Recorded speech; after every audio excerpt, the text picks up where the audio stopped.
Hello, Assalamu alaikum. Hi everyone. I'm Muhammad Aliullah. I'm about to tell Lord Big about my life in Bangla. in Bangla. আমি আমার জীবনটা অল্প কিছু কাহিনী বলবো আমার ফ্যামিলিকে নিয়ে বাংলায়। এখন আমার মা বাবা বলে আমি তাকে হাজার হাজার কোটি টাকা নষ্ট করে ফেলে দিয়েছি, আমি তাকে সওয়াল। আমি তারা বাংলাদেশে আসে, তাদের সাথে ঠিকমতো কথা কইনে, তাদের কাছে যাইনি। তারা দিল্লি পরেও ভালো, না দিল্লিও ভালো, ঠিক আছে। তারপরে তারা দেয় 10 টাকা, নাম করে 100 টাকা। সবাই কয়ে বেড়ায় যায়, হ্যাঁ আমি আমার চাল 100 টাকা দিছি, 100 টাকা দিছি। তারপরে তার অন্যান্য চাল মেয়ে আছে, তাকে তারা টাকা দেয়, কয় না, ক্ষতি হয় না। লা ইলাহা ইল্লাল্লাহ মুহাম্মদ রাসূলুল্লাহ, ক্ষতি হয় না, বুঝেছেন। আমার মা ছোটোবেলায় আমার চলে গেছিল, সে আমি নাকি তার সন্তান, আমার দেখলে তার পড়ান ফেটে যায়। আমি কী করে খাবার নেই, কী করে খাবার নেই, 5 টাকাও দেয় না তার গাড়িতে। যা আমি এদিক ওদিকে কুড়ে কেড়ায় নিয়ে আসি, তার কাছে পাল্লি পাল জমা নিই, সে একবারে দেবো। ওরা একবারে নিয়ে লাভ কী? যে সময় ছোটোবেলা চলে গেছিলো ওই সময় মেরে যেতাম, ওই সময় তো চলে যেতাম, আল্লাহ তাল্লাহ নিয়ে যেত। আপনার টাকা আমার দিয়ে লাভ কী? এতদিন পরে আপনি আইসেন আবার, এখন কালকে তো আর্মিতে মেরে ফেলে দিতে রাত্রিবেলা, এক রাত্রে আবার নিয়ে চলে যেত। আপনি লাখি বেগম, আমার মা জন্ম দিয়েছিলেন আমার গর্বে।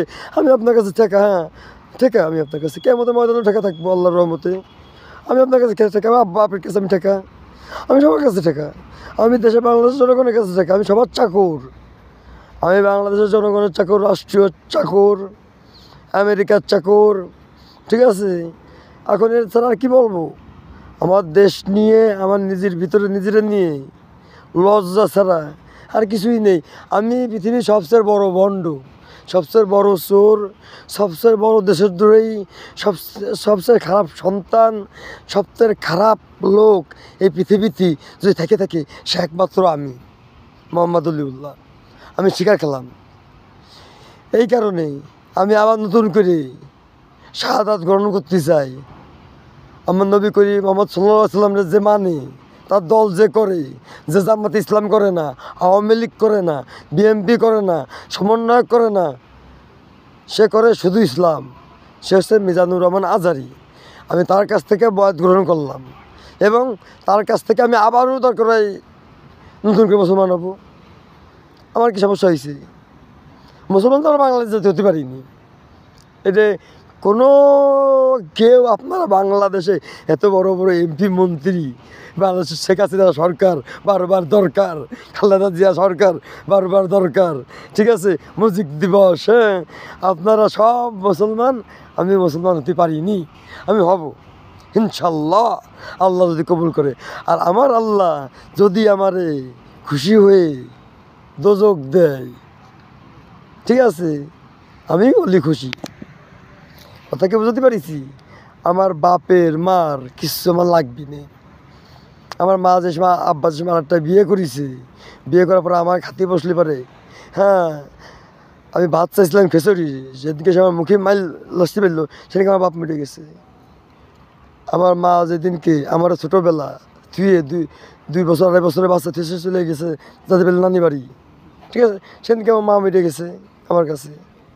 তারপর আমি আমি কুলাঙ্গার সন্তান। আমার কালকে আর্মি বললো তুই একটা কুলাঙ্গার। আমি সত্যি একটা কুলাঙ্গার সন্তান পৃথিবীর।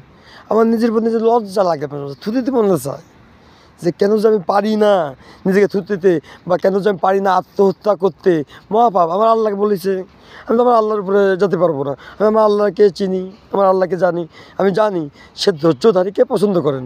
আমি ধৈর্য ধরি, দেখি আল্লাহ সে আমাকে কতখানি গন্ডারের চামড়া যদি দিয়ে থাকে, গন্ডারের চামড়া। 2টা বিয়ে করেছি, আমার শ্বশুর বাড়িতে লোক বললে, হ্যাঁ, যে তুই শালাপুরে বিয়ে করেছিস। দেখেন, একই ফ্যামিলির 2টে মায়ের আমি নিয়ে আইছি, একই ফ্যামিলির। প্রথমে নিয়ে আসলাম, সে দিল তার মায়েরে আফরোজারে, পরে দিল তার সালের বউরে তুলি রে। আমি এক ফ্যামিলির 2টে বউ নিয়ে নির্বিধান করতেছি। 2টে বউ বাড়ি গেলি তুলি আরে গ্যাঞ্জাম করে, ঝামেলা করে। আমি কিছু কই না, চুপ করে বসে শুনি, বাইরে আসে। আমি মানুষ না, আমি পশু, আমি কুত্তার বাচ্চা। আমি সবাইরে বলতেছি আমি খারাপ, আমি দেখতেছি শুনতেছি, আমি কেউ কিছু করি না। আমি বলি আমার আল্লাহ আছে উপরে, আল্লাহ যদি থাকে আমাকে আমার, আমি হয়তো আগে জন্মে বা আগে যদি কিছু থেকে থাকে, হ্যাঁ, যদি আমার রু হয়তো কোনো পাপ করেছিল, হ্যাঁ, এই পাপের প্রায়শ্চিত্ত আমার করতে হচ্ছে। তাছাড়া এরকমভাবে কে দুইটে বউ, একটা বউ, আর দুইটে বউ, আরে আল্লাহ এত টাকা দিই 500 টাকা, 1000 টাকা, বড় বড় দিই, ছোটো বড় এমনি খাওয়া যদি বাপের বাড়ি থাকবি, কিসের জন্য টাকা লাগবি, ওর বাপ মা চালাবি, এটা তো ইসলামের নিয়ম। তারপরেও টাকা দিয়ে ওর বাপের বাড়ি চালাতে পারে না, বাপের চালানোর জন্য টাকা দিই। আমি লিগ বিএমপি, এরা একে দল, এদের ক্ষমতা চালাইছে, এরা এই টাকা দিয়ে দিয়ে মানুষরা শিখাইছে, মানুষ টাকা চিনিয়ে গেছে, মানুষ টাকা চিনিয়ে যায়। এখন তো আর কেউ আইন কানুন মানে না, সবাই টাকায় লাগবে। কথা কি বুঝেছেন? পাওয়ার খাটাতে এসে বাংলাদেশে একবারে ঠাপাই ফেলিছে। আর এই ওয়াকারুজ্জামান আমেরিকা 2000 কোটি টাকার লোভে বাংলাদেশে বেঁচে দিয়েছে আমেরিকার কাছে। এই 2000 কোটি টাকার বাড়ি নিয়ে আসতে গেছে আমেরিকায়, আসে দেখি বাংলাদেশে পারমাণবিক কেন্দ্র এই যে রাশিয়ারা বানাচ্ছে ওইটা নেই। তার মানে কি, রাশিয়া ইনভেস্ট করছে বাংলাদেশে, সে টাকা চলে গেছে আমেরিকায়। এই ধর আরেকবার গুদমারা কাহিনী। আমাকে ফ্যামিলিতে কথা কথা কিন্তু কোন চলে গেলাম। রাশিয়া ইনভেস্ট করেছে বাংলাদেশে টাকা, ঠিক আছে। আর মিস্টার ওয়াকারুজ্জামান আমেরিকার প্যান্টাগান ঘুরতে গেছে, তার 2000 কোটি টাকার বাড়ি একটা গিফট করেছে তারা আমেরিকার সরকার, হ্যাঁ, মিস্টার ট্রাম্প আর মিস্টার জো বাইডেন, হ্যাঁ, সবাই 2000 কোটি টাকার বাড়ি দেখতে যায়।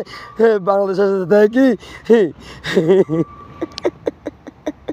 রাশিয়াতে যে রাশিয়া যে তো উপস্থিত করতেছে যে বাংলাদেশে যে ঠিক আছে বিদ্যুৎ কেন্দ্র রাশিয়ান, ওটা আমেরিকায় মানে সব আমেরিকায় চলে গেছে, সুইস ব্যাংকে।